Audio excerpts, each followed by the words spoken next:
Welcome back, everybody, to Word Balloon, the comic book conversation show.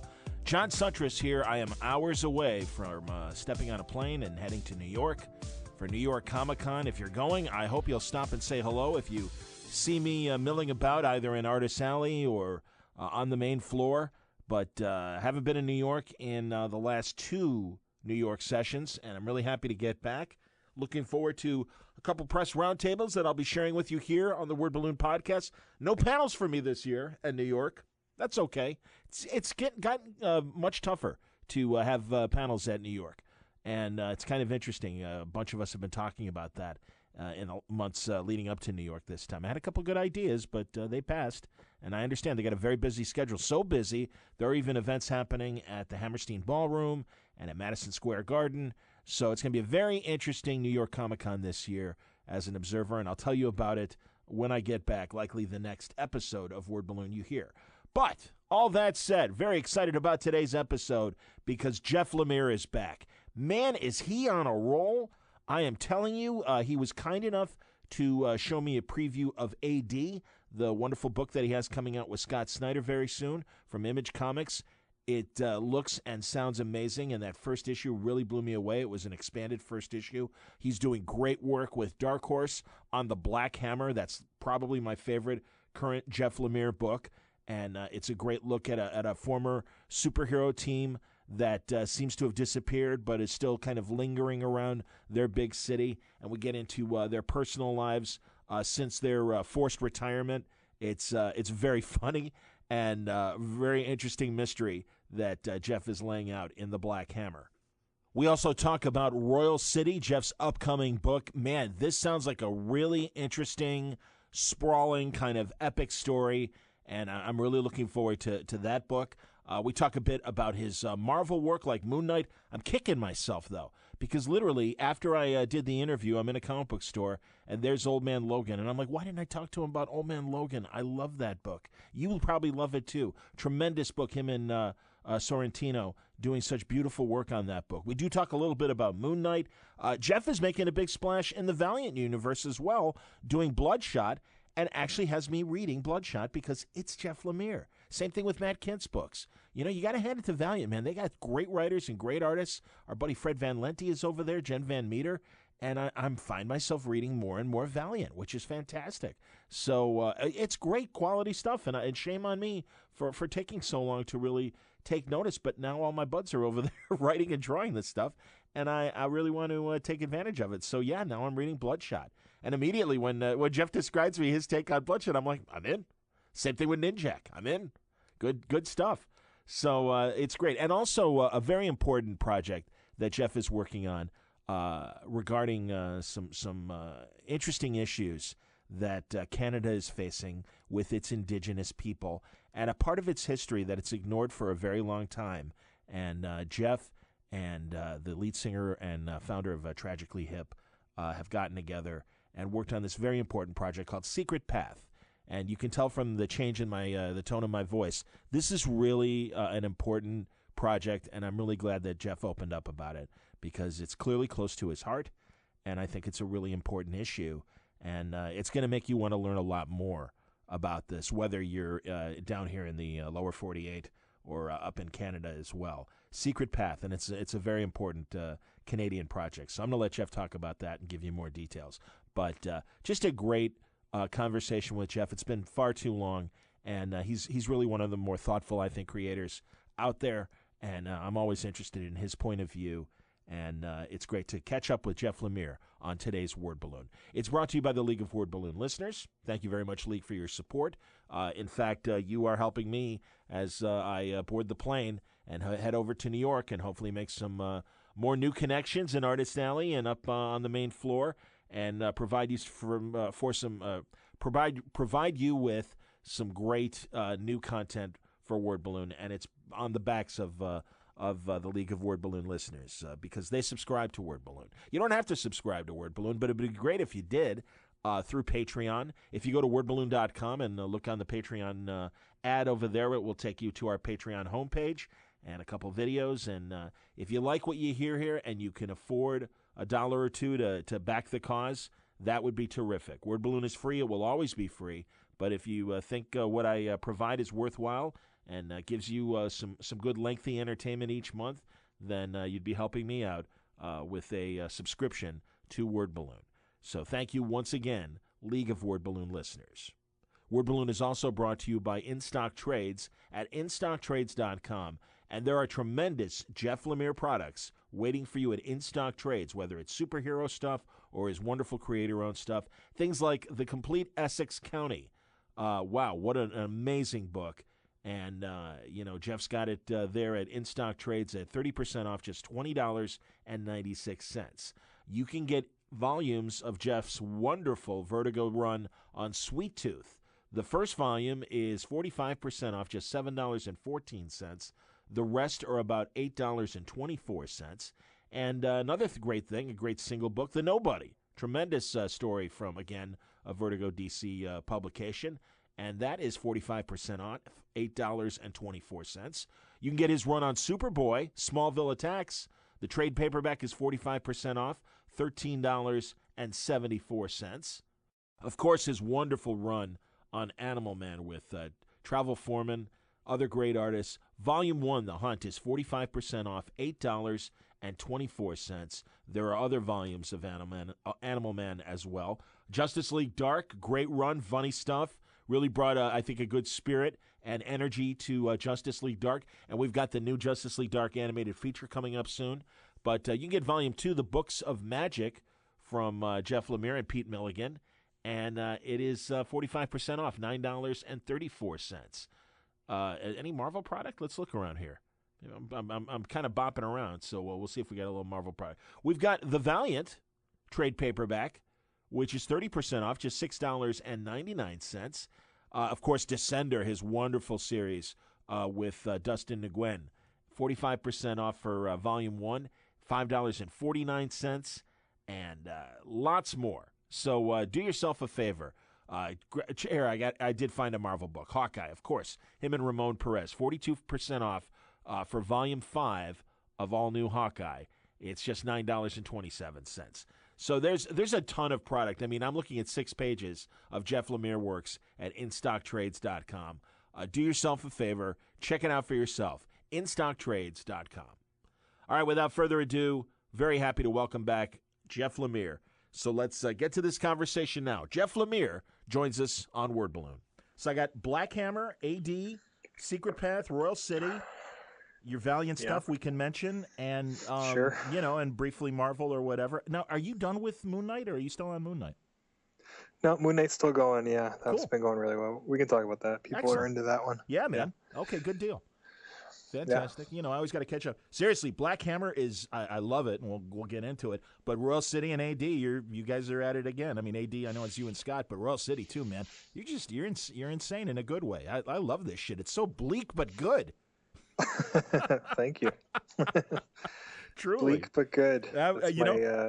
My gravestone's gonna say that. Oh, He God was bleak forbid. but good. No, that's decades away. I'm leaving that in because it was an impromptu observation I had for Jeff Lemire. He's bleak but good, but always compelling. He's got a lot of creator-owned stuff we're going to talk about. We're going to talk about some Marvel and Valiant stuff as well. But my God, it's just a stack of amazing creator-owned stuff right now. Welcome back to Word Balloon, Jeff Lemire. Hey, thanks. It's been way too long, John. It's good to talk to you. I know, and I apologize for that. I was saying that as we were just getting started. It's my fault too. I've been avoiding you. So. I kind of think so sometimes. That's all right. How are things up north and everything, man? Yes, of course you're a huge hockey fan. Gearing up for the season, obviously. Yeah, well, the World Cup of hockey is happening right now in Toronto as I speak. So that's very exciting. Okay. And I've kind of got baseball fever now too with the Blue Jays. So there's lots going on here. That's sports wise that have been good. I have to admit. I was going to say, I have to admit, I'm kind of detached since not working in sports radio anymore. And, actually, my guy who is the PA announcer for the Blackhawks, the great Harvey Wittenberg, was telling me that a lot of the guys are up playing in the World Cup and everything. And Yes, there are many Blackhawks, which is Yeah, that's good. Sports are kind of my my only escape from comics, so I kind of enjoy them when I can. Understood. Well, as I said, you've got a huge stack of amazing things going on right now, stuff that's coming up and stuff that's currently in process. Black Hammer from Dark Horse. Man, I love it. Yeah, That is thanks. great. You're always great when it comes to doing traditional superhero stuff, but of course I love when you always put your bizarre twist on it. And this is an amazing nod to the golden age. And Yeah, it's yeah, been tell me. yeah, sure. Yeah, that's been a project that's been percolating for years and years. I mean, it's kind of interesting because I came up with Black Hammer right after I finished Essex County. So that was kind Really? of going to be it was going to be my next thing after that I was going to draw myself way back in, I don't know, 2007 or whatever that was. And, but then, things happened. Sure. Sweet Tooth happened instead, which was great. And You bet. Black Hammer kind of got shot to the side, but I kind of always loved the idea, of of exploring, my love of superhero comics and the history of superhero comics. But, through that same kind of lens that I did Essex County and stuff, small town family life and stuff. And, anyways, yeah, long story short, I never stopped thinking about the book. And then when it became obvious I couldn't draw it myself because I was already drawing other things, and once I started doing Descender with Dustin, that kind of opened the door for me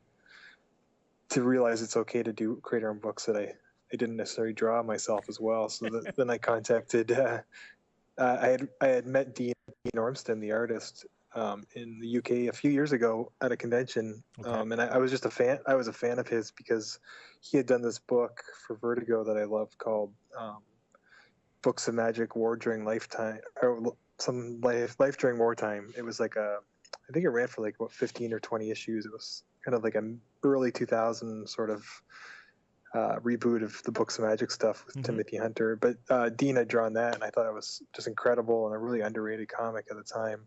So I was a big fan of his. I met Dean at that show, and we talked, and he's a great guy, and we kind of talked about doing stuff. I think for a while there was some talk of Dean doing a couple issues of Animal Man. I guess I would have been doing. I guess I just started doing Animal Man back then. Okay. When I met him, but we stayed in touch, and then I'm rambling, but the point is, yeah, I asked Dean if he wanted to do Black Hammer, and here we are. So, Well, his style seems to kind of be close to your style. You know what I mean? I kind of feel like it a little bit. It really works. I mean, I don't know. It's hard to say if it's close, but it's definitely, like me, it's not your traditional, really sleek mainstream superhero kind of style. True. Yeah. And I knew whoever did this book, if it wasn't going to be me, it needed to be someone who, when they drew superheroes, they didn't look like any other superheroes you'd ever seen. They didn't look like, because it could very easily kind of just become the thing I was commenting on. If you had like, Jim Lee or Ivan Reis or one of these guys who I love, but if you had them drawing Black Hammer, it would just become a mainstream superhero comic. It wouldn't become, it needed to be something left of center. So Dean certainly brings that kind of horror element to it. The really kind of skewed vision that really works, I think, with what we're doing. But yeah, I think when I started the book way back when, I had never written any actual superhero books professionally, and this was sort of more my love letter to all that stuff that I loved growing up, all the DC stuff when I was a kid, and then now doing it years later where I have written all kinds of stuff for DC and stuff, it really brings a different perspective to it. So it's been a really unique project in that it sort of encompasses my whole career in a weird way, so Sure. I'm very, very proud of it. I think it's definitely one of the best things I've ever done, and it's so nice to see people responding the way they have. It seems to really be finding an audience. That's always exciting, create your own stuff. You kind of get the sense that you're going to be able to stick around and tell the story you want to tell. Well, it's recognizable tropes, but obviously you're putting your own twist on them, and in some cases a very horrific twist. But has your work at DC or Marvel influenced a specific look at any of the characters that you have in Black Hammer? Not really, because I developed all those characters well before I had worked on that stuff. So it was more, like I said, it was more the stuff I loved as a kid, growing up. Sure. I mean, it's pretty obvious. You can see these characters in Black Hammer some of them are pretty clear analogs you know, for certain DC characters and stuff. But I wouldn't say the characters have been informed by the work I've done at Marvel and DC, but I think now the story, the path the story takes has really evolved and changed. And I don't want to spoil things, obviously, but Sure. as we get into the second and third arc of Black Hammer, you'll really see kind of a meta commentary on superhero comics in general. And so, not necessarily that I know to criticize them or whatever, but it's just, it's kind of fun to take a step back and look at the industry and where superhero comics are at, and kind of be able to comment on them from the outside instead of just being stuck in it when I'm, like I am at Marvel or DC. Sure. No, definitely. Now, and forgive me, I don't have the Black Hammer comics in front of me. What's the girl's name? Is it Golden Girl? Golden Gale. Golden Gal. Thank you. Okay, great. Yes. Got it. I mean, that's tremendous. And for people, I won't go into detail for people who maybe haven't started picking it up. But are you on the third issue or the fourth issue? The third comes out tomorrow as we're speaking. It'll come great. out tomorrow. Yeah, and I've written 18 scripts already, so I'm way ahead of Dean, and so I kind of know where everything's kind of going, and it's given me the benefit of going back and kind of reworking earlier scripts based on stuff I figured out later on and stuff like that. So it's been it's really nice to be able to work so far ahead. But yeah, Golden Gale's kind of seems to be the fan favorite already. So she's this 60-year-old woman stuck in the body of a 9-year-old girl, and which sounds like it would be great, but when you're stuck there and you can't change back, and you have all these sort of thoughts and impulses and desires of an adult woman, but you can't act on them as a child. It's kind of horrific and almost like this prison, Sure. So it's a real twist on the whole magic word Shazam kind of thing. Oh God, I loved her origin, which is that was fantastic. And yeah, the poor little thing stuck in the girls' room. It you can only imagine. I mean, God, even at my age, thinking if you were stuck in middle school at that, with that brain and that kind of tedium and everything, and smoking and just kind of muttering her magic word, hoping to finally change back, and it's just not happening. And just cursing a blue streak. Yeah, she's pretty great. It was a great scene with the principal and everything too, and her grandfather, in air quotes, obviously another team member. Yeah. So yeah, run through because Barbalian is that? Yes, Barbalian. Yes. He's very much like a Martian Manhunter kind of gem, son of Saturn, sort Nice. of. This sort of super alien barbarian character Sure. stuck on Earth, and the third issue really delves into his origin, and you kind of figure out some of his little personality quirks.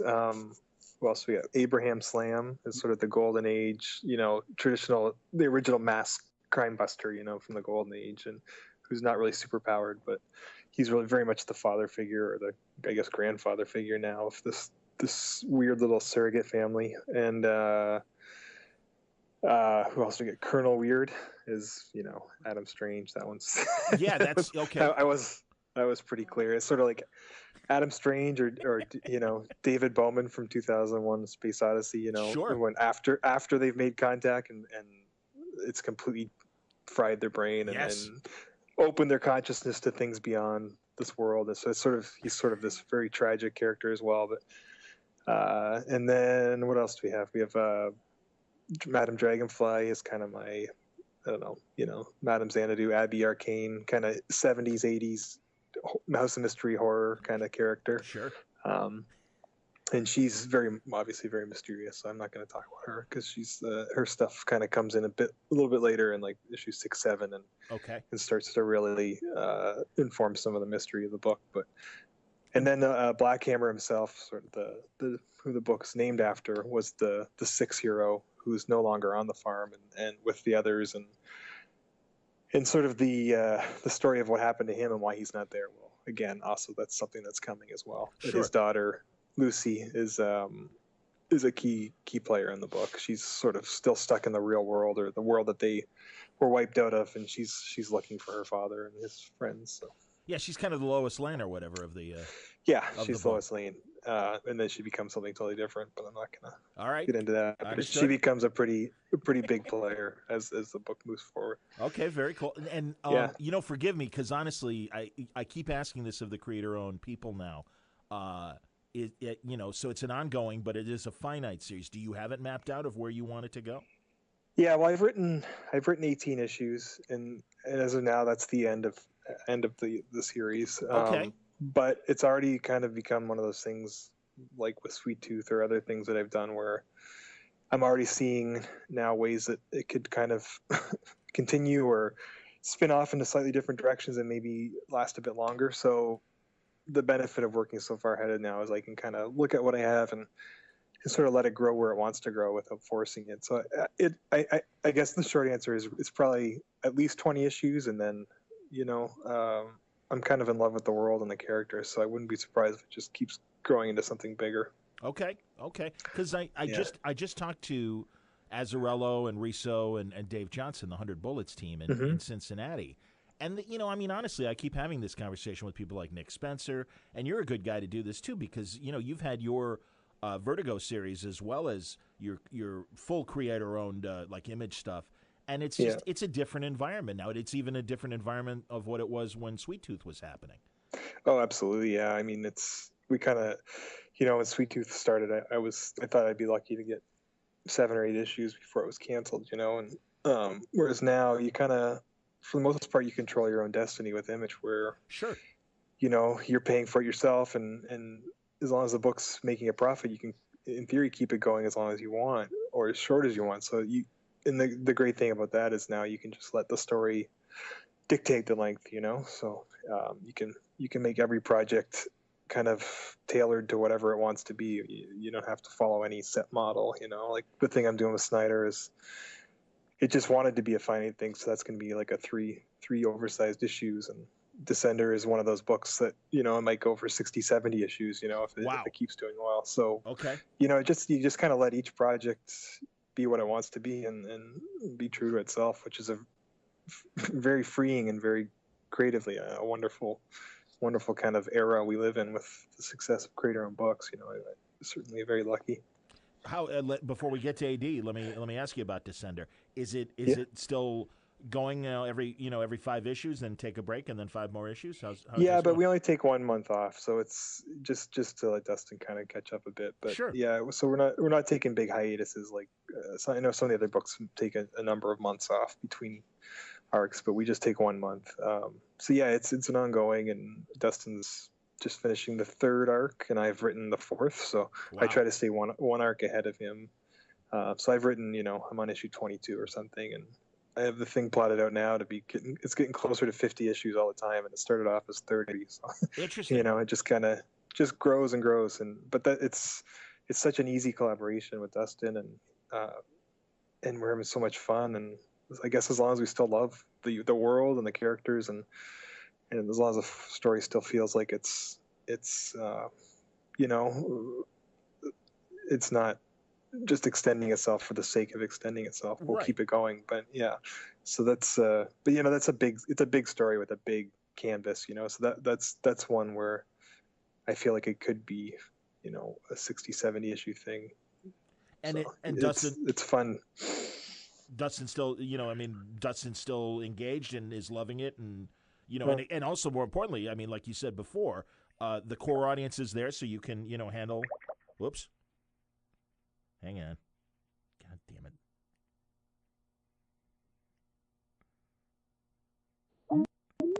Sorry about Hello? that. Yeah, sorry about that. Sorry, someone rang my phone. And oh, no problem, man. Sorry. No worries.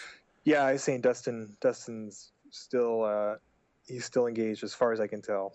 Okay. I try not to talk to him as much as I can because he's a very difficult personality, but no, I'm just kidding. I know you're kidding. Absolutely, yeah. He's the best. It's like I swear it's the easiest collaboration I've ever had with anyone. It's like we share a brain. We don't even talk.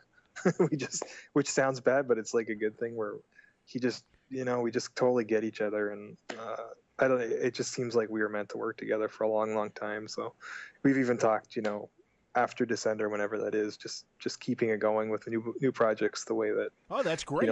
Brubaker and Phillips have kind of become this, tandem that just keeps doing creator-owned books. And creating this brand that's all their own kind of thing, you know. And I feel like cool. Dustin and I could do that, you know. I already have a couple ideas of what we would do next. So, would you switch gears and go to a different genre, or would you stay in sci-fi? Yeah, no, I think we'd switch gears. Okay. I think this will be our sci-fi book, at least for now, until you know, the next one will be.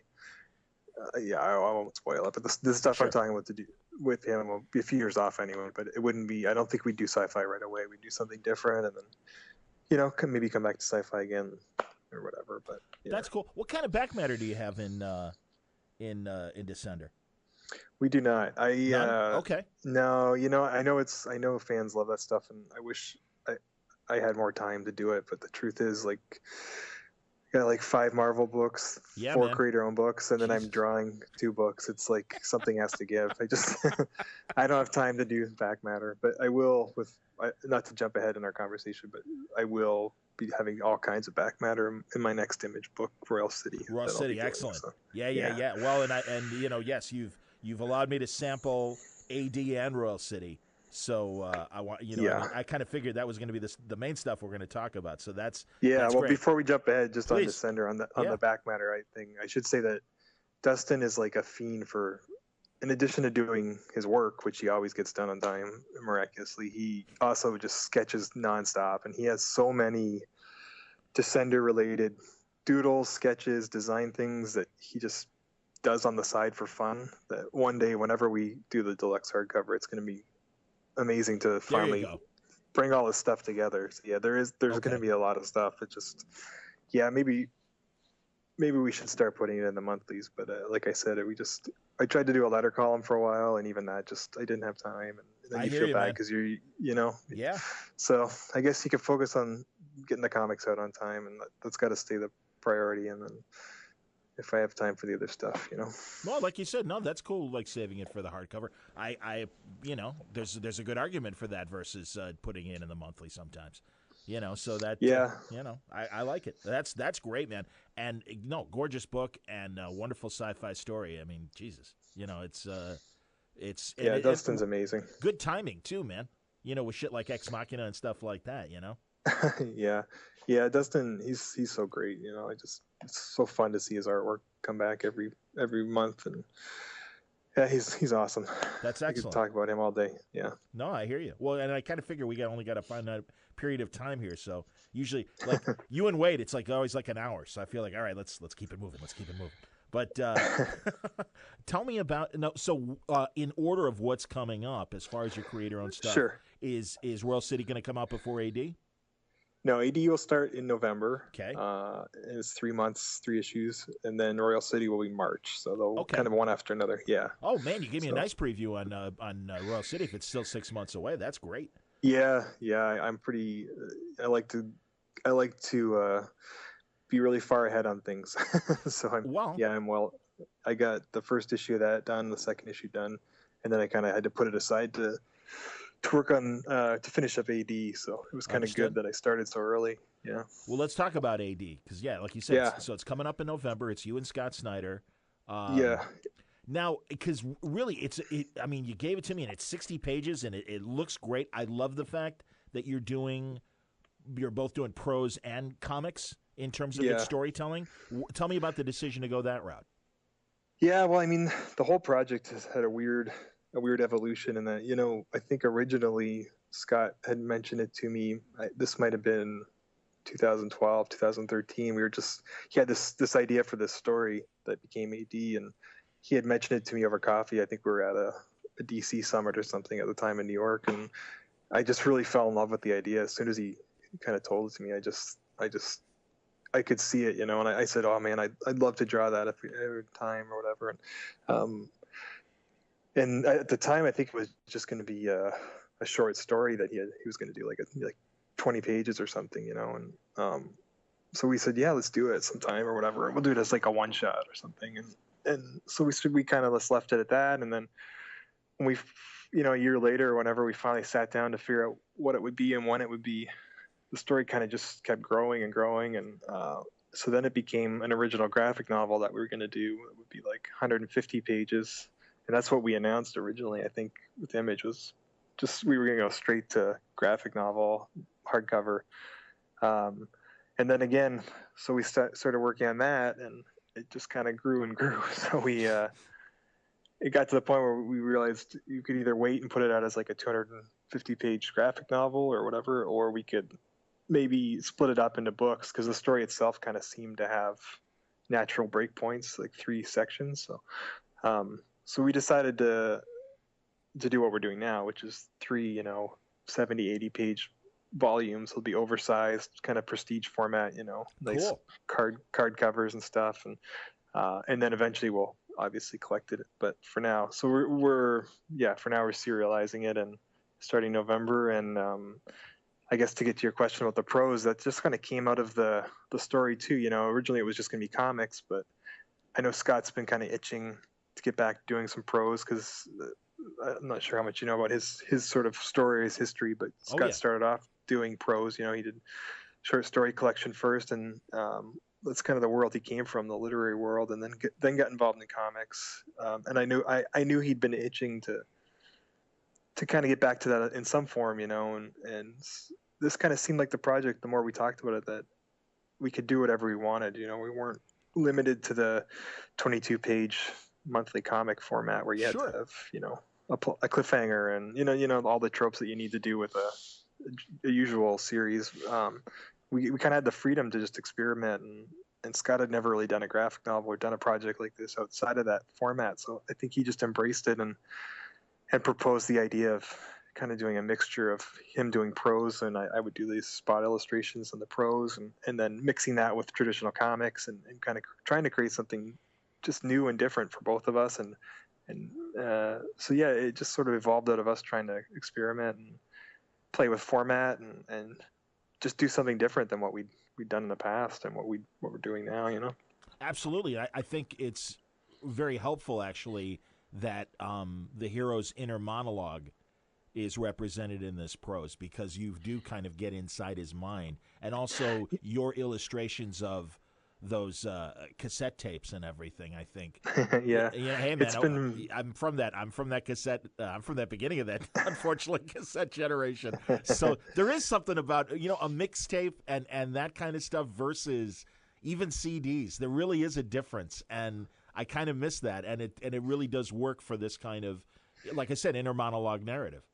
Yeah, the story. I mean, I don't want to spoil any of the mysteries of the book, but the story itself is about, it's a futuristic setting where there's been a genetic cure for death, and there's a society of people living, hundreds of years afterwards. And our main character, Jonah Cook, is one of these people, and he's kind of instrumental in helping this cure, helping discover this cure and facilitate it. And so it picks up with him hundreds of years in the future after they've undergone this procedure. And so where the comic sections are set in this world, in the present or in the future world, and then the prose sections that Scott's writing are sort of him looking back on his past, and his own personal history, and connecting his past to the future. And so just using those 2 different formats to play with memory versus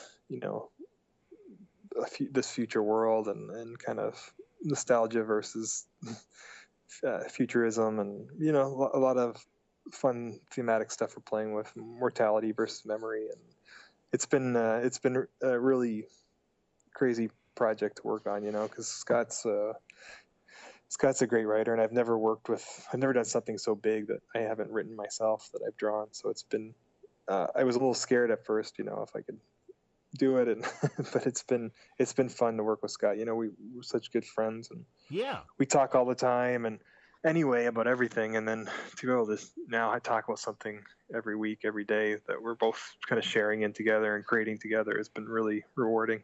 No, it's very ambitious, and I will be interested to hear what a lot of the comics reading community says, because I have no problem with prose. I think it's great, and I do love when it's combined. The Immermans last year or 2 years ago had a great book that they worked on that was part prose and part comics.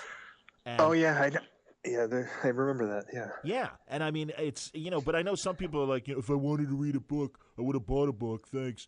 But it's Who was that? Who was it that said that? It was I have a specific podcaster. It sounded like Matt Kent. to That's me. hilarious. I don't know. That doesn't sound anything like that. That's fantastic. I know. I like any that. chance I can get to insult Matt, I take. So.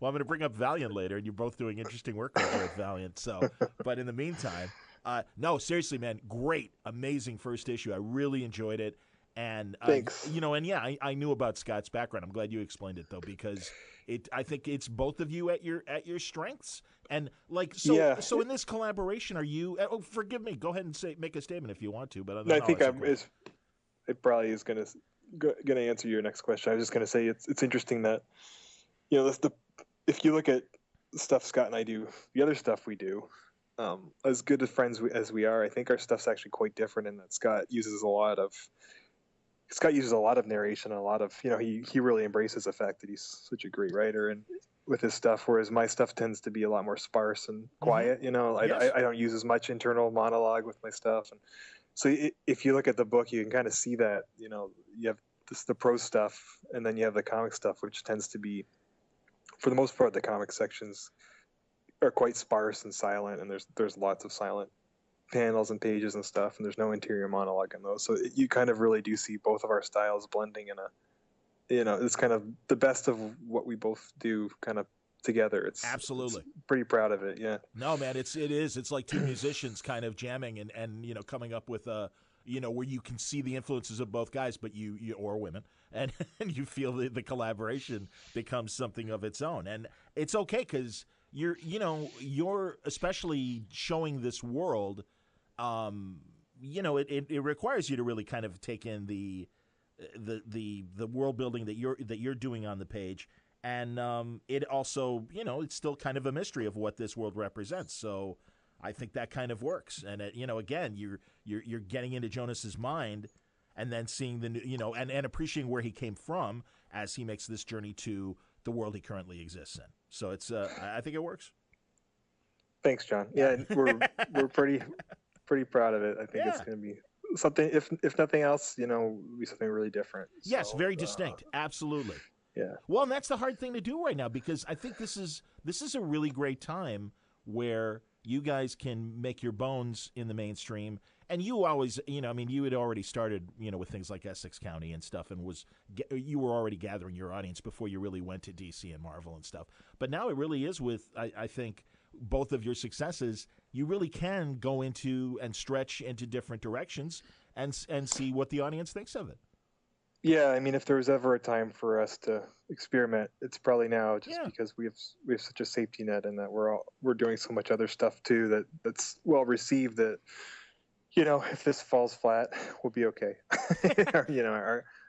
But yeah, it's and I think I know we're going to talk about Royal City, but just kind of what you said kind of echoes my sentiments on that, where I wanted to do another ongoing book like Sweet Tooth that I wrote and drew myself, but I thought if there was ever a chance for me to get back to doing the kind of stuff I did in Essex County and Underwater Welder that maybe wasn't so genre based and high concept driven, this would be the time to experiment with that as well. So I think that's part of why I kind of, instead of doing another sci-fi book like Sweet Tooth or something, I kind of went back to doing slightly more grounded stories with Royal City, just because, again, if there was ever a time for me to try something like that and experiment, this was probably it. So that's excellent. Now let's get into Royal City, because it's got almost a soap opera feel to it, because it is kind of focusing on this town and this family, and it really did feel like, what I know from listening to even like old time radio, where it's like, this is the city. The city's, based on this one manufacturing kind of company and everything. And everyone gets their livelihood from the city.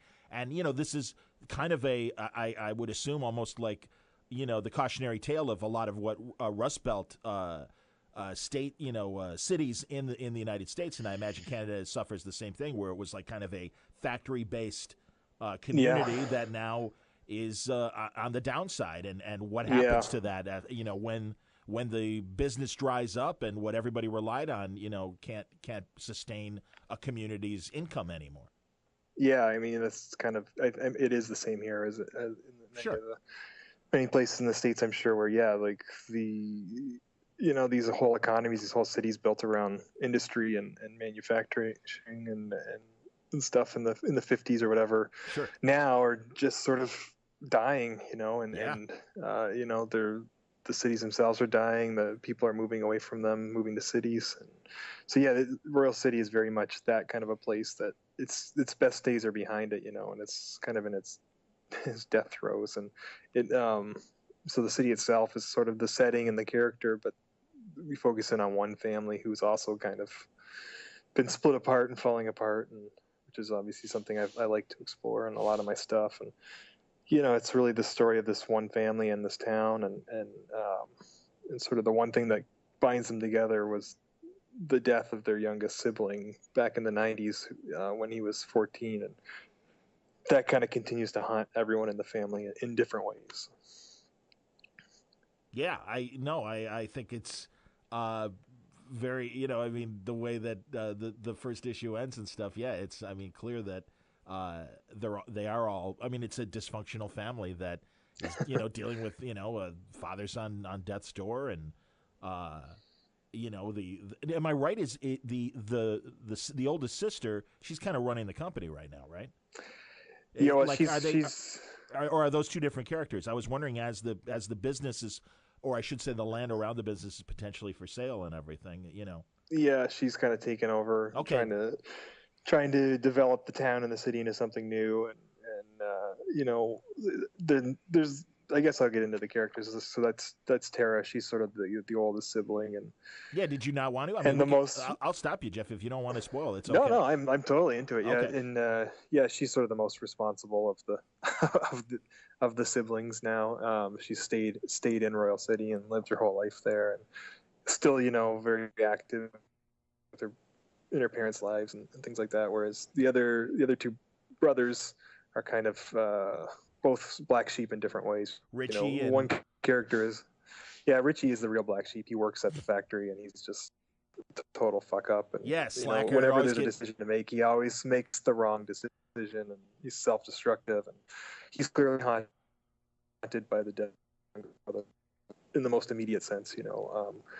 So he's very much the opposite of Tara. And then the third adult sibling is kind of I kind of describe him as my opposite doppelganger. He's me if I made all the wrong choices in life. He's a guy who left Royal City when he was 18, 19, and went to school, and he wanted to be a writer, and he had one really successful novel that kind of put him on the literary map and made him a star, and his follow-up novel was a real bomb, and he's just been struggling since then to kind of live up to the promise of that debut novel, and so he's kind of this returns to the town sort of as this failure, and as the reason he comes back, the sort of the opening catalyst of the whole series is that their father has a stroke, so they all kind of gather together around him, and as they gather together, they're kind of forced to face all the decisions they've made and all the things they've done to hurt one another, and that's kind of the first arc, kind of where we start, and from there it kind of goes off into a whole bunch of directions. Are you going to go into some kind of supernatural or anything, or is it a very grounded story? That's a tough question to answer. It's I think if you've read Essex County or Welder, you kind of know that I like to do, I guess the term is like magical realism, where there are fantastic things happening, but they're not always treated as supernatural. They're just kind of part of the fabric of the town, and people just sort of take them as just part of their daily lives. So it's not overtly supernatural, but there are definitely fantastic things occurring all the time. Yeah, heightened reality. Makes any sense? Yeah, I get it, man. Almost poetic ways of using visuals and sort of surreal elements to kind of, I guess, illustrate the inner workings of the characters, and like I did it with Walder and Essex. So, sure. There's a lot of that. Yeah, we're all haunted by our families and the ghosts that that represent the people that were part of our lives that have gone on, but their influence kind of hangs over us and everything. And so it is kind of heightened reality, and I suspected as much. Go ahead. Yeah, the youngest brother, Tommy, who died when he was 14. I don't want to spoil the first issue. You've read it, but yeah, he very much, even though he's been dead for 20 some years, he's still very much a character in the book. We'll just put it that way. Yeah, no, it's great, man. Honestly, I that's why I was bleak but compelling, and it truly is, man. No, it's great. You know how to write characters, and that's the great thing, man. And I think you brought that into a lot of your superhero work as well. That you brought this touches of realism in these characters. So yeah, and like I said, there's so many great creator-owned books coming out now, and so much stuff that I love reading. But it's nice to try to do a book like this that's an ongoing series that doesn't really have that kind of genre hook or high concept sort of hook to it. It's just more. It is a bit more grounded and more character driven, and I think in a lot of ways it's probably the closest thing I've done to Essex County since then, but just sort of as an ongoing series. And that really compelled me, the chance to kind of create this setting and these characters the way I did with Essex, but then be able to explore them on an ongoing basis, for as long as I wanted. The way that, if you look at what Jaime, the Hernandez brothers did, or especially Jaime with Maggie and Hopi, how you follow these characters from over the course of 30 years, and you kind of see them age and grow and change. And that's such an amazing experience to be able to read that stuff. And I'm not saying I can do that, but just to be able to possibly follow this family in this town, throughout my career now, and explore different things as in my own life through them and stuff was really compelling to me. So I'm pretty excited about the book. That's terrific, man. And I mean, do you see it as something that will have an irregular schedule because of that, or how do you see it? No, for now at least it'll be ongoing. I know that the first sort of big story that I'm telling here will be about 24 issues, and then it might be a thing where I take a break and do something else, and then come back to it, in another 5 years when I have something else to say with the characters, something like that. Wow. But for at least the first thing will be at least 20, 30 issues, and then we'll kind of see where I'm at there. Because there are other things I want to do as well. So it could be a thing like Brubaker and those guys tend to do with Criminal, where they did a huge run of Criminal, and then they kind of stopped and doing their other little sort of shorter series, but then they'll come back to Criminal every few years, and sure, it could almost be like that with Royal City for me. That's really cool, man. No, I think that's great, and as you say, it really is for Essex, County fans and stuff like that. It does feel like that return to that vibe, that sensibility. Yeah, it was good. That was now 10 years ago that I did Essex, and wow. I've done so much stuff. I know since then, and all the DC Marvel stuff and everything else. It's nice Sure. to go back to that, and kind of return to your roots, and have that world to escape into. It kind of helps keep me fresh, and then it helps keep the superhero stuff fresh too, because I kind of have a break from it once in a while. Excellent. I want to talk about another collaboration you're doing, and that's Secret Path, because my God, I am. We're all knuckleheads down here in the lower 48. Jeff, you'll have to forgive us. Well, I'm well aware. Yeah, well, I'm sure you are. Most I Canadians need to only are. look at your two presidential candidates. Hey, I'm not that impressed with Skippy running things up there either. I got to be. Is he good? How's he doing? How is Justin doing, Mr. Trudeau? Right? I don't know. Time will tell. We'll see if he. Okay. He seems to have his heart in the right spot, but he's right. still pretty new. Yeah, we'll see what happens.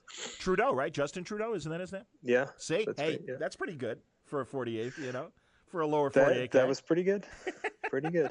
Well, because this Secret Path is really based on a very sad chapter in Canadian history that I had no idea about, and I'll let you kind of tell the story. Well, I guess I'm glad you said that, because that's the whole point of the project. Yeah. And I had to forgive me. I had agreed as part of this whole process of this project not to do a lot of press for this book for various reasons, but I think it's cool if we talk a little bit about it here. Yeah, if you don't mind. So the Secret Path is it's a collaboration. This will be. Let me try to explain it as best I can. So there's this band in Canada called the Tragically Hip, who are, for Canadians, they're about as big as a rock band could ever be. They're huge here. We have a lot of Chicago fans of the Tragically Hip. They do well actually aware have of them a lot from of the 90s. Chicago fans. Absolutely, yeah. they never broke huge in the U.S., but they're massive here, you know. So, anyways, that's just a bit of backstory. The lead singer of the band, Gord Downie, contacted me 3 years ago, I guess it will pretty much now. He had been a fan of Essex County, and he brought this story to me. It's the true story of this young Ojibwe boy, Canada, in the 1960s, who was part of this, what we call the 60s scoop, which was the church kind of opened up these residential schools where they would go and literally scoop up and take indigenous native children away from their families, bring them to these schools, and kind of indoctrinate them in Christianity and kind of, as they would say, beat the savage out of them. Wow. You know, they would try to. It was a horrendous, horrible part of our history. Yeah. Tens of thousands, a huge percentage of these children were sexually abused by the priests and physically abused, emotionally abused. It's a horrible part of our history that not enough people know about now. And it went on well into the 70s and 80s, and it's unbelievable. It's an unbelievable tragedy and a horrible story.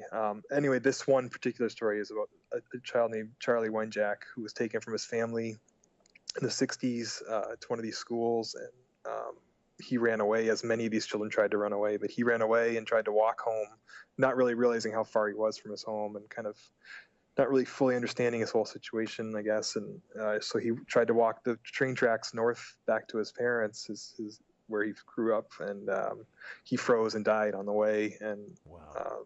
The school covered it up for a while, and this is just one of tens of thousands of similar stories in Canadian history. And so Gord brought this story to me, and he had written recorded an album of 10 songs, kind of based on the story of Charlie Wenjack, and he shared those with me. And what he really wanted was for me to create a graphic novel based on his songs, and that, with the idea being that we would release them together at some point, and even try to get some kind of an animated film made, wow. Just to raise awareness, and to this issue, because like you said, even me growing up here in Canada, in our schools, we didn't learn about any of this. This is such a huge part of our history, and why didn't we learn about this? So if two high profile Canadian artists like Gord and I can do a project like this and raise awareness, and this is something that can be used to teach kids in school more about what happened and everything. So that was the whole point of this project that Gord and I set out on. And I've been working on it for 2.5, 3 years with Gord, and yeah, it's going to come out in October now. And the CBC, our kind of Canadian television network, is producing an animated film where they're literally taking my drawings from the book and animating them. Wow. Into an hour long film it'll be like my drawings moving with his music, basically, and it's going to be on primetime television here. And Gord's going to do 2 shows in October, perform the songs with the animation playing behind him, and it's I've obviously something I'm extremely proud of, to be a part of this whole project, and it's been gratifying and emotional, and in a lot of different ways. I know another part of this whole story is that sorry, you have to excuse me, John, I might get a little emotional here, but back last year, Gord was diagnosed with terminal brain cancer as well. So there's something that's kind of happened in the process of creating this book, and he and I come pretty close. So it's been a real journey doing this book. In October it'll be the 50th anniversary of Charlie's death, and we talk so much about all the superhero stuff I'm doing and everything, but to do something like this is so important. Absolutely. To me, and maybe to a lot of other people. It just shows the power of comics and why I love what I do. So I hear you, man. Yeah. Anyways, it's something real special to be a part of. And dude, they got the right guy. I mean, that's the thing, and I'm really glad that you're able to really make people aware of this, and that you and Gord found each other. And God, I didn't know that he was had brain cancer either. Jesus, that's he's an amazing person. He's to spend his energy that he has left to do this project and see it through is really special. And to perform. It's gonna be great. It's gonna be a beautiful night for sure in October when he performs. Oh man, yeah. I'm sure you will be, on social media telling people when they can watch it and stuff, and as it's happening. But yeah. I understand, Jeff, and that's again, man. They got the right guy. I think this is terrific. You guys are really doing a wonderful thing to, hit this very tough subject and let people know about it and. Get the word out. God, what an incredible project, and truly, I think that's amazing, and I'm glad that you guys were able to do it and get it done. And I should say one thing I forgot to mention is all profits from this project, from the book, the album, the film, every cent that comes in is donated to an Aboriginal charity here as well. So it's not Fantastic. something we're profiting from. Oh, sure. So anyone who is listening to this, and it would be great, even if you're mildly interested in the subject or in my work, you should order it because it's for a good cause for sure. And absolutely. the money will go somewhere good. Yeah. Oh, that's terrific, man. Seriously. I'm fans of both of you guys. So you got one customer, and I have a feeling a lot of other Word Balloon listeners are going to jump on this. And yeah, you should check it out. The music alone is pretty special.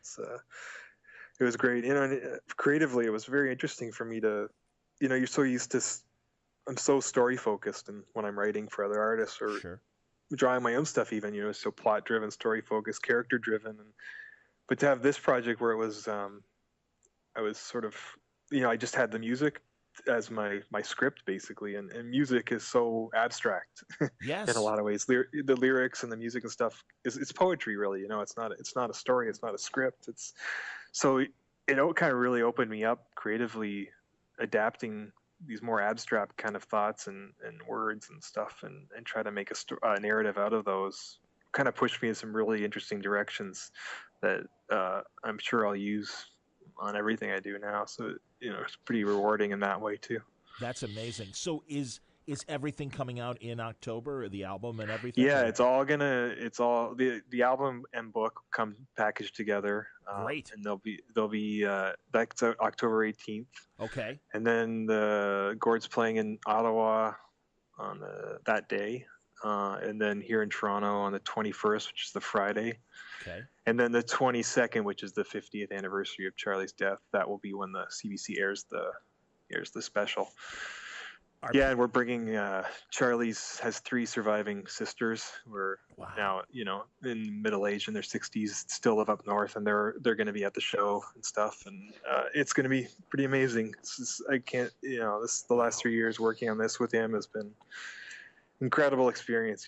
So yeah, some great times we spent up north as well, kind of doing some research and just getting to know each other. And yeah, it's been a real journey. It's been amazing. It's amazing where comics can take you that you never anticipate when you're growing up, reading this stuff and wanting to draw Batman or whatever. You never something like this could come from it is pretty special. So. Well, that's the thing, and I mean, as as not trivial, but certainly a different way. When the NHL was like blown away from Essex County, am I right? Back in the day. Did you get some interest from the NHL? Yeah, I've heard from a couple ex-players and stuff who really got into it. So yeah, it's cool, and the CBC really kind of latched onto it. It's there you go. Sort of this Canadian literary thing. So it's the Canadian reading public has been very kind to me. That's cool. Hey man, well that's the thing, and I get to listen to Q. Comes in Chicago Public Radio, and I'm always fascinated by what's going on up there, culturally and everything. And I mean this is such an amazing historic story that again has been buried for so long. And congratulations on I'm so glad that he found you and that the two of you guys are able to collaborate this way. Yeah, it's been cool. It's really cool to see my stuff animated as well. There's 3 this animation studio here's doing it, and they're literally taking the drawings and kind of turning them into 3-dimensional things. It's really wild to see.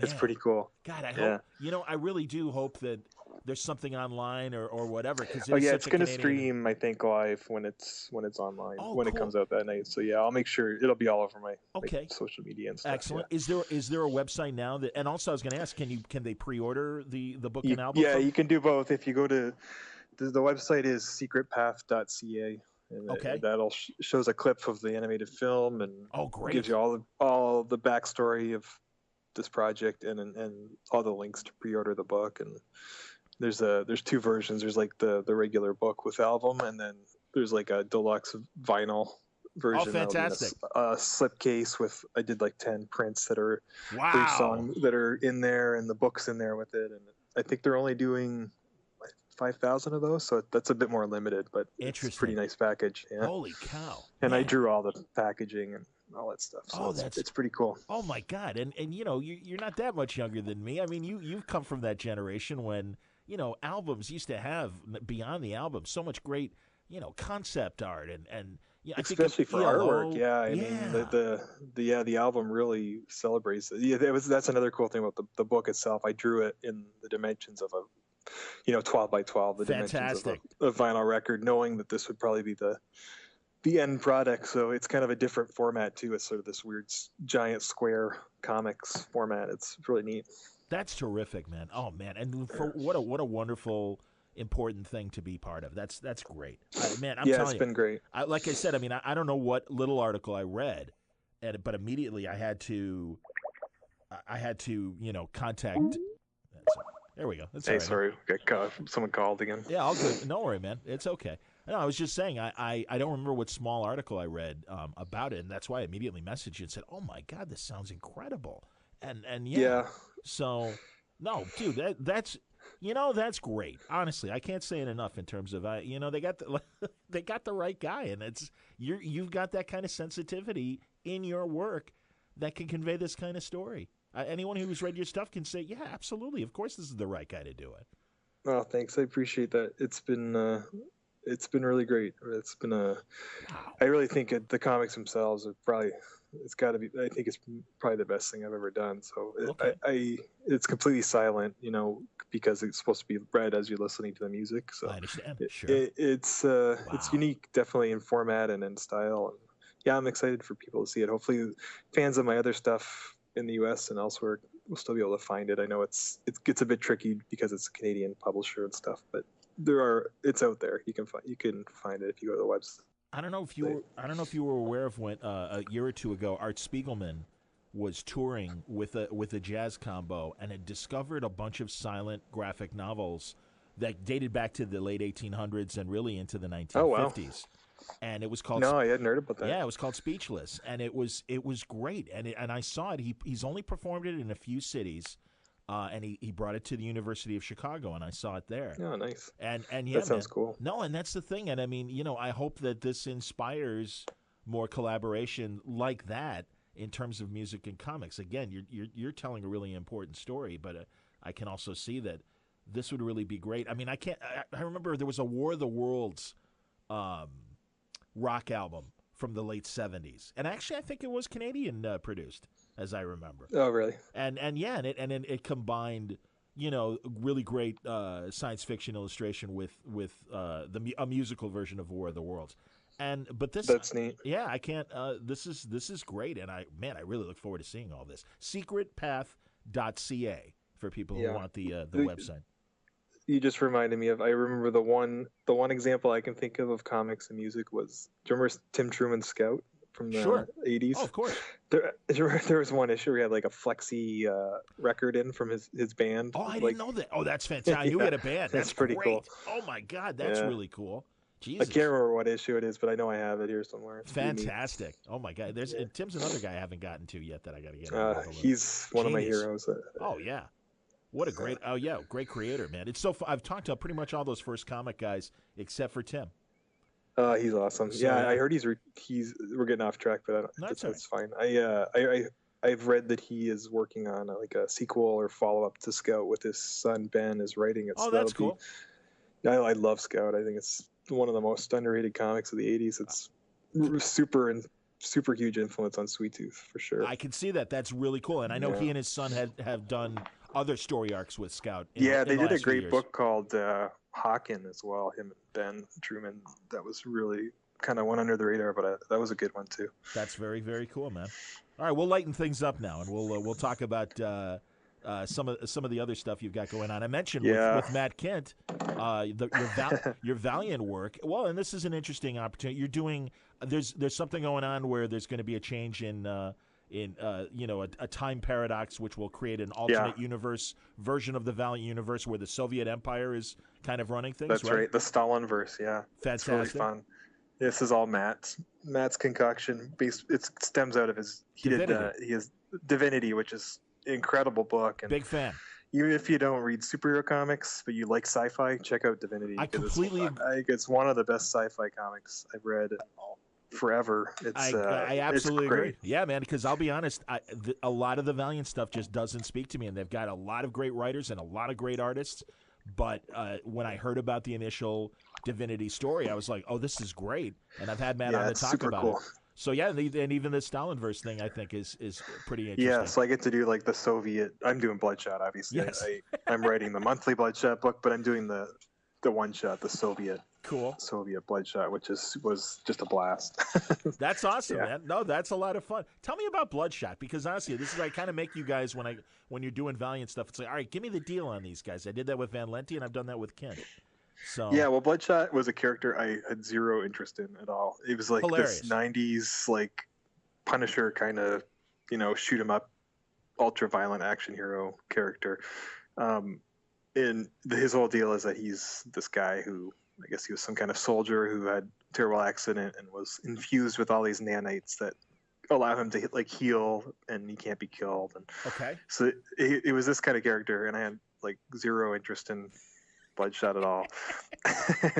But when Warren Simons approached me about it, but then the more I started thinking about it, the more it sort of.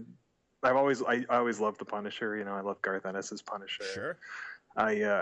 And I always kind of wanted to do a story sort of like that, that's sort of like a more grounded, gritty crime action kind of thing. And I started to see Bloodshot as like a lot of potential to kind of explore that kind of stuff. And also just to use this character almost to comment on itself, or use him as this vehicle to comment on our obsession with violence and guns and all this stuff that kind of is plaguing our society, So you can almost take the character and twist him inside out and use him as a vehicle to kind of comment on the very thing he was created to be, So it became really interesting to me anyway. It's this kind of Frankenstein kind of character, and I've fallen in love with the character and his world. And I've been writing the book for 24 issues now, and wow.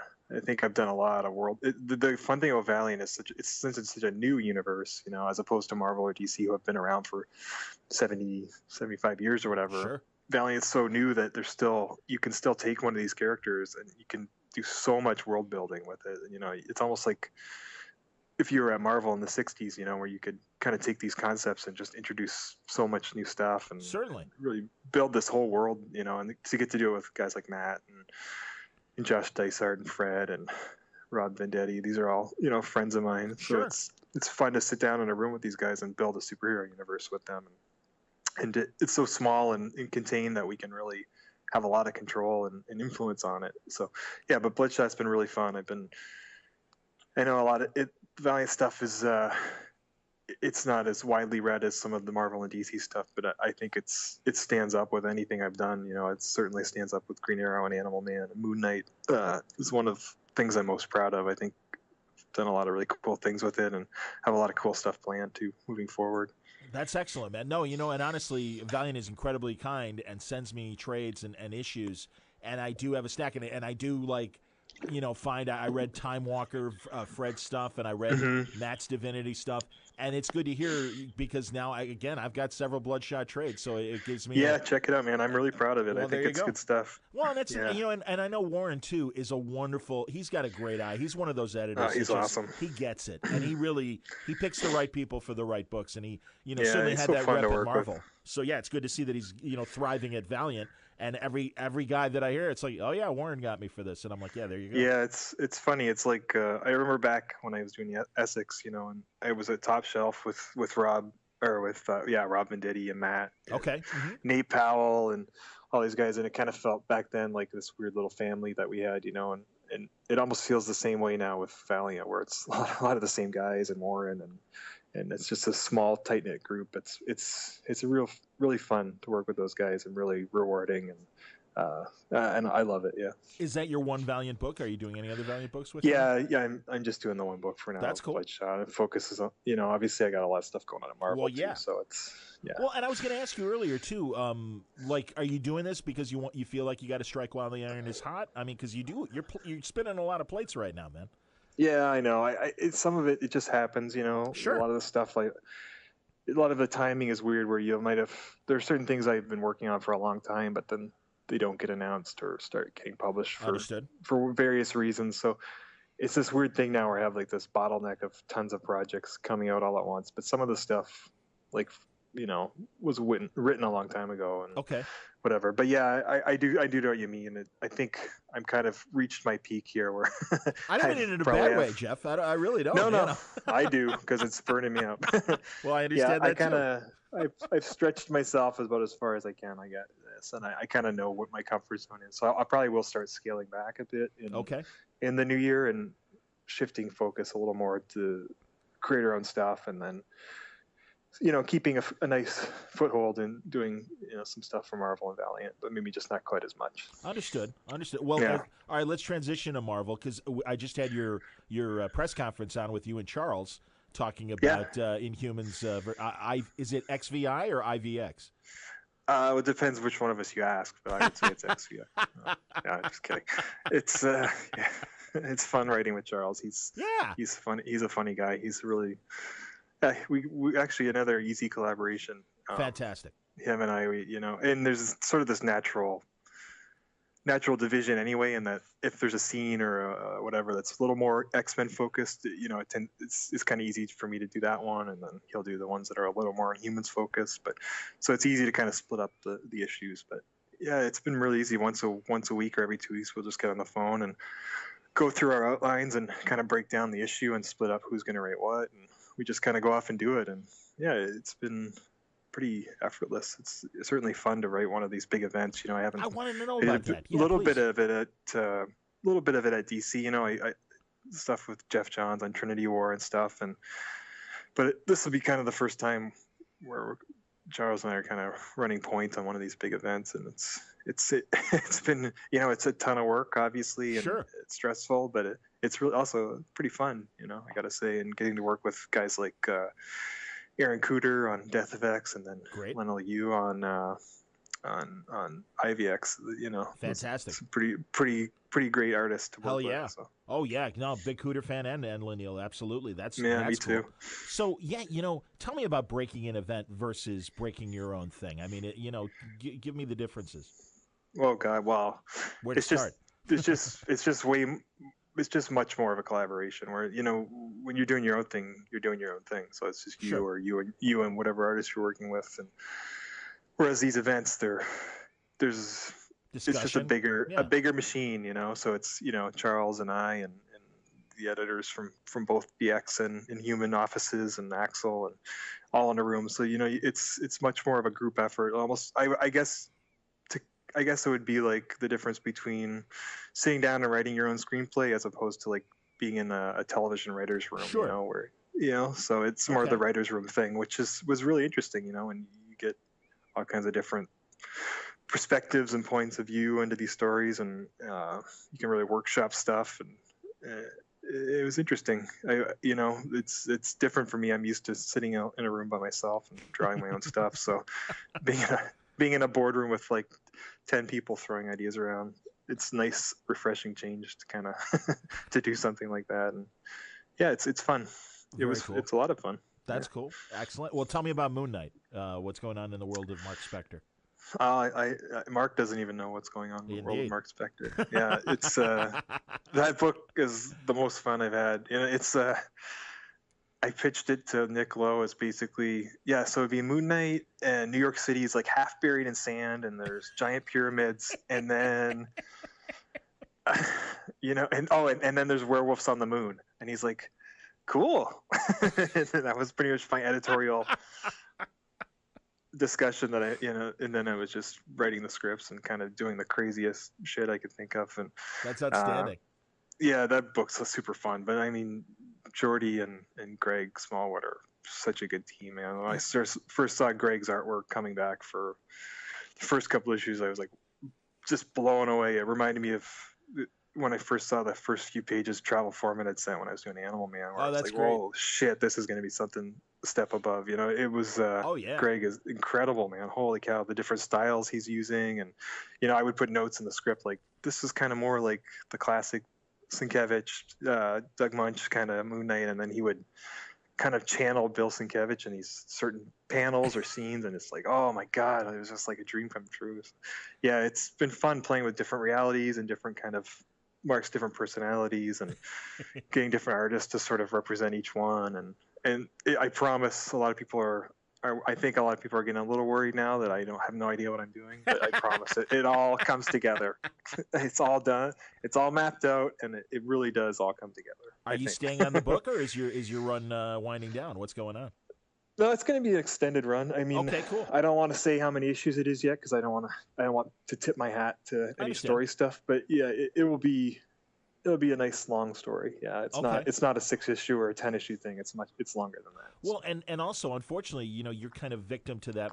You know, Marvel now, like, all right, we're going with a new #1 and things like that. I mean, you've had a couple #1s. That stuff's out of your control. You know, of course it is. You just write the story you write, and then that's all. You know, the marketing department deals with the rest. But I think I don't see Moon Knight relaunching with a new #1. I think I'm pretty sure we'll. You've already had 2. No, it was it was Hawkeye that had the. I think 3 #1s. Excuse me. All right, yeah, Jesus, and I'd forgotten about, which I loved, by the way. Wonderful run on Hawkeye. Yeah. So is that still happening, or did you finish your run? No, I had my run on Hawkeye was done. Yeah, I did the 3 arcs with Ramon Perez. That was really fun. But, that was one of those ones where we definitely knew the end when we started it. We knew it was more of a finite run. Okay. You know, whereas Moon Knight's a bit longer than that. So that's issue 5 is the most recent, or 6? I think 6 came out. I'm really bad at remembering which ones are coming out when. But yeah, I think 6 just came out. Okay, cool. Because I know I bought 5, so I'm gonna have to go back and grab it. And by the way, I just want to say, because you are absolutely right, Greg Smallwood is amazing, and when he and Jordy Belair too, and Jordy absolutely together. Oh yeah, no, but I mean, I guess Greg in particular, I became aware of him when he was doing Dream Thief with Jai Nitz? Oh yeah, that's right. Yeah. Yeah, and that's the first time I saw him, and it's like, oh my god, dude. Met him at a couple of cons, and it's like he's amazing. He's another, like you said, he can channel all these different other styles. When I first saw him, he reminded me a lot of Chris Samney in a lot of ways.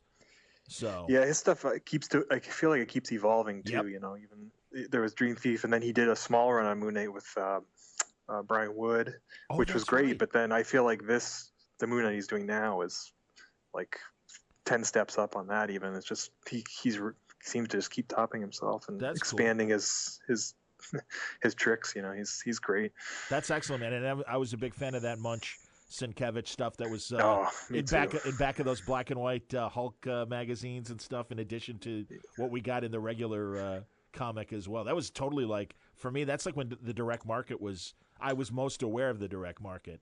And you know, books like Moon Knight, where that was like the special book you couldn't get on the magazine racks. You had to go to a comic shop to get that stuff's really cool. It was fun to. Sometimes you get these gigs and these characters, and you have to go back and read stuff, and it can be a little painful sometimes, depending on depending who the character is and what era they, you know. But going back and reading Moon Knight was a joy, because you had the Sienkiewicz Munch stuff, which is incredible, you know, so far out of its time and just awesome. And you get to see Bill sort of evolve as an artist throughout that run. It's you know, there's so much, there's a lot of rewards in reading that stuff. And then of course it's not really hard work to read the Warren Ellis stuff and, you know, the Bendis stuff, and because that stuff was all really good too. So. But I was certainly a classic Moon Knight fan as well, and yeah, I've always enjoyed everybody that's pretty much worked on the character since. I'm like Father Flanagan with Moon Knight. I don't know a bad Moon Knight. I've never met one. If you know your Boys Town. So, hey, I've never asked, like, what do you think of Arrow compared to what you did on Green Arrow and stuff? Well, if I ever watched it, I would tell you. I haven't. You still haven't watched it? Okay, no worries. Nah. Well, you know what? When it was on, it was like I got the Green Arrow writing job when it was first starting. Yes. So I wanted to at least. I didn't want to get too influenced by it, so I just started writing my own stuff before watching it because I didn't want to, get too pushed in one direction.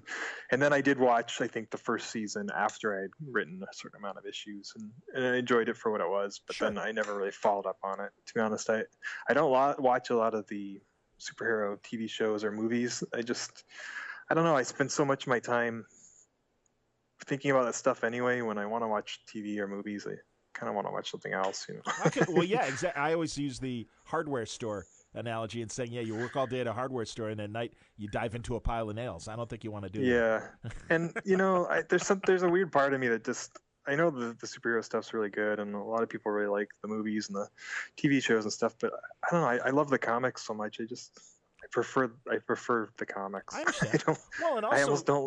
I don't like seeing them adapted. I can appreciate that. Well, and also I feel protective of them or something. Oh, that's interesting. But I also can appreciate, I know all those years that Tim Seeley was doing Hack Slash, he never watched Buffy because he didn't want to be influenced by. Yeah, I can see that too. Yeah, stuff like that. So no, I don't blame you. That's okay. No, you're doing fine, man. You don't need the influence of they need your influence. You don't need their influence and everything. I think that's fine. And what I always loved about your run in particular, I mean, Sorrentino was such a great artist as well. But yeah, he's great. But it really, for me, it felt like those great Mike Grell years, where it was that's the one Green Arrow thing I really love. So I kind of tried to hook back into it and bring some of that forward again. Yeah. Oh yeah, man. No, it was great. And seriously, that run was one of the bright spots of, I think, the 5 years that DC was kind of wandering in the wilderness, trying to figuring itself out. Thank you.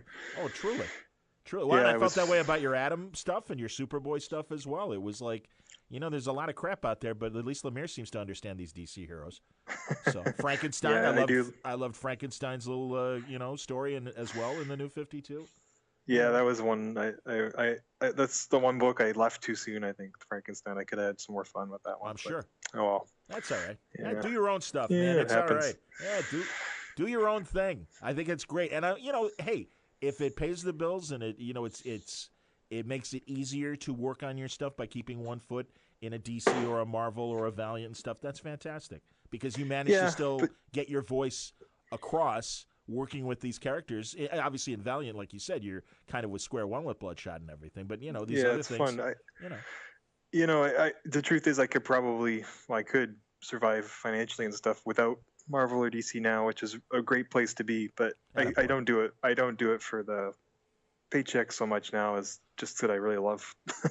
I still really love superheroes, and I love writing that stuff. So it's fun to be able to keep doing it, Well, you're doing a great job, man. Keep it up. That's the thing. I think when you do get to do your creator-owned stuff, it's your unique voice coming through. It also comes through on your superhero stuff, and the love shows through. What a maudlin thing to say. Good Christ. Thanks. But I should mention the one Marvel book that we didn't get to talk about, which is Thanos, which I'm writing, and that one's coming out in October, the new Thanos series. Mike Deodato's drawing it. Wow. That has been the most fun I've had writing a non-creator owned book in a while. It's a blast. So what's tell us about your take on Thanos as we introduce I can't because the first issue has such a hook at the end that I there's no way to even dance around it. So but it's really fun to write a villain and just try to do the most horrible things you can do every month. Interesting. And not have to feel bad about it. Oh wow. It's been blast. But it also just to do a big sci-fi book like that. I feel like in a lot of ways what I'm planning to do and doing with Thanos is almost a companion book to Descender in a lot of ways. The world building, and feels like similar territory sometimes. So it's been really fun. And Mike's really, I didn't know Mike Deodato before we started working on this, but he's what a great guy he is. Holy, such a nice guy, and his pages look amazing, and really, really nice collaborator. He's just such good energy, And visually, that's the thing. When you draw your own sci-fi stuff, you see the tropes and everything that's there, but it's your that kind of homemade kind of feel that your art has. Sure. And everything comes through, and it's great. Now you got a 180. You got it with Dustin a bit as well. But God, Mike is such a shiny classic. Yeah. Real, not real. I don't even know. What do you call that style of art? Is it realistic? I don't know. Mike's actually kind of, when he got the gig, he kind of told me he wanted to change things up a bit. So he's been experimenting a little bit. Interesting. he's been really. He told me he's really influenced by Sean Murphy, Al Williamson, and Wally Wood. So that's who he's trying to channel. That doesn't suck. Wow. Yeah, That's very he's doing ambitious. some really fun stuff with textures and things I hadn't seen him do before. And his panel arrangements, and yeah, it's pretty cool. So Well, that sounds incredible. I think it's going to be a super fun book. Anyway. Very, very cool. It's coming out in October. Yeah, it launches in October. Excellent. Dude, you're doing good. All right, I'm going to wrap up because I'm going to let you go because you got to get back to making the donuts. I do. I gotta go home and make dinner. Well, there you go. I got to get back to radio, but I'm glad we had an opportunity. That's the truth. It's always fun, John. Always a pleasure, Jeff. Seriously, and I'm so pleased that everything is working out because you're a great, unique voice for and a style as far as your writing and your art and everything in comics. And I'm glad that the audience responds and looks forward to these incredible projects that you're doing. So keep it up. And thanks, man. I feel lucky every day that I get to do what I do, and people actually buy it and support it. I'm pretty lucky guy, so I can't complain. Attaboy. Well, let's talk sooner than later, and we'll come back on some of this stuff. But there's a lot to look forward to in October, November, and the months ahead from Jeff Lemire. So thanks for talking, dude. Thanks, John. We'll talk to you again, man. That's Jeff Lemire. I know you're reading his books because they're among the best books that are out there right now. Really excited about Gord Downie and his project Secret Path. Do me a favor. Go to secretpath.ca. And you'll get more information, and you can order the book there. You can order the book also through Amazon CA and Amazon Canada. And what a wonderful cause. And I really I'm supporting this, not only helping them promote it, but also financially as well. I bought the graphic novel. Absolutely. Are you nuts? Man, what a heartbreaking story, but I think a really important issue. And I know that the Prime Minister is very involved. And in fact, like I said, I even watched some news videos. And if you check around YouTube, you'll find a lot of Prime Minister Trudeau's comments on the indigenous situation. Vice, that amazing TV show, did a report and also talked very much with Trudeau about what's happening with the indigenous people and everything. So pretty neat, and that's really cool of them. They're good national people. You see, they care about their country. That's awesome. And in the wake of our election and everything here in the States, I always respect that kind of nationalism. So that'll do it for today's Word Balloon. Thanks a lot for listening. I hope you enjoyed our conversation. And more great stuff coming up in October. Man, I'll tell you, I still have panels to share with you from Cincy Comic-Con.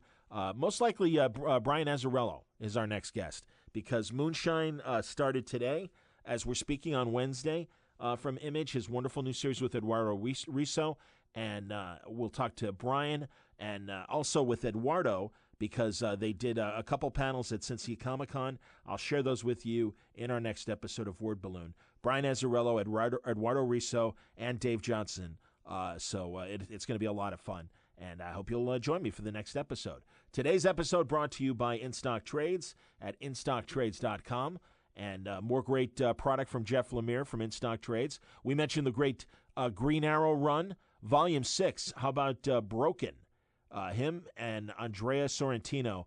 Some of the best Green Arrow stuff in a really, really long time was happening during their run. It's 45% off, $8.24. Jeff wrote a Teen Titans Earth 1 hardcover, and Terry Dodson did the art. So if you appreciate that Earth 1 different spin, they've done those great books of Superman, Batman, Wonder Woman. Well, the Teen Titans one was written by Jeff Lemire, drawn by Terry Dodson. 45% off, $12.64.